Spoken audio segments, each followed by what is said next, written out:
Finally Digha আমরা পৌঁছে গেছি। এখন বাজে রাত 2টো। হ্যাঁ, এখন যাচ্ছি আমরা হোটেলে হেঁটে হেঁটে। স্টেশন থেকে একটুখানি, ওই জন্য হেঁটে হেঁটেই যাচ্ছি, গাড়ি টাড়ির দরকার নেই। আর একসঙ্গে অনেকজন আছে, হাঁটতে বেশ ভালোই লাগছে। প্রায় 3 ঘন্টা মতো ট্রেনে বসেছিলাম, তো হাঁটছি, পাটা ছেড়েও যাচ্ছে, বেশ ভালোই লাগছে, ঠান্ডা ঠান্ডা হাওয়া দিচ্ছে এদিকে। তো তোমরা কন্টিনিউ করতে থাকো, ব্লগটা দেখতে থাকো, আর বাকি কি করছে না করছে সব আপডেট দেবো ভিডিওতেই, তো ব্লগটা কন্টিনিউ করতে থাকো। পরের দিন সকাল সকাল আমরা সবাই মিলে চলে এসেছি সমুদ্রে স্নান করব বলে। বাট এখানে এসে শুনলাম যে এখন সমুদ্রে নামা যাবে না, কারণ জোয়ার চলছিল, যতক্ষণ না ভাটা পড়বে ততক্ষণ সমুদ্রে নামতে দেয় না। তাই ভাবলাম আমরা একটু সমুদ্রের ধার আর কি পাড় ধরে একটু ঘোরাঘুরি করি, আর সাথে সমুদ্রটা উপভোগ করি।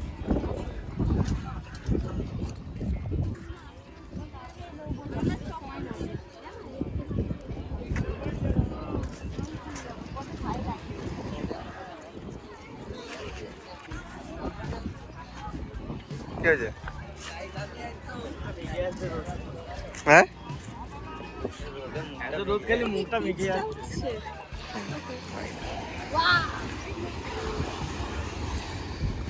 ঢেউগুলো দেখো,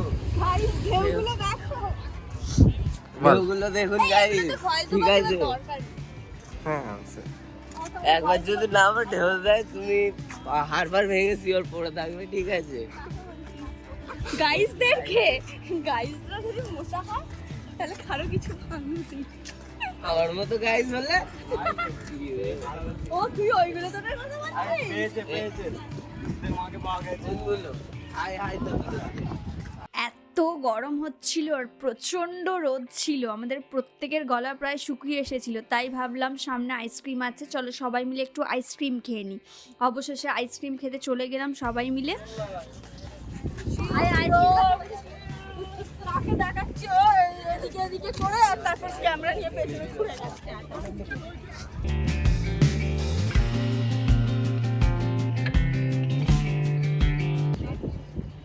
আর বারে উঠেছিল এমন একটা পাখি।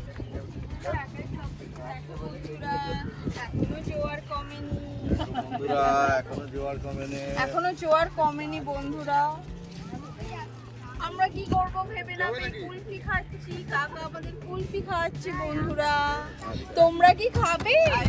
লোক আছে, জেঠিমা খাবে বলছে। আমি আছি। আচ্ছা দেবে, তোমায় দেবে, তোমায় আবার খাবেন। দেখি আইসক্রিমটা খাচ্ছেন? হ্যাঁ খাবো, মন্দিরে কিছু বলবেন? একটা নাও, দুটো বলুন। কিছু বলবেন না? আপনি কিছু বলবেন? হ্যাঁ, আমি বলবো করে এগোচ্ছি। এইবার জলে নামবো, দেখি তার আগে যদি কিছু খাওয়া যায়, প্রচন্ড খিদেও পাচ্ছে। 2 ঘন্টা ফটোশুট হলো। 2 ঘন্টা ফটোশুট করেছি, এরপরেও যদি না ফটোতে লাইক করে, আর কিছু বলার নেই।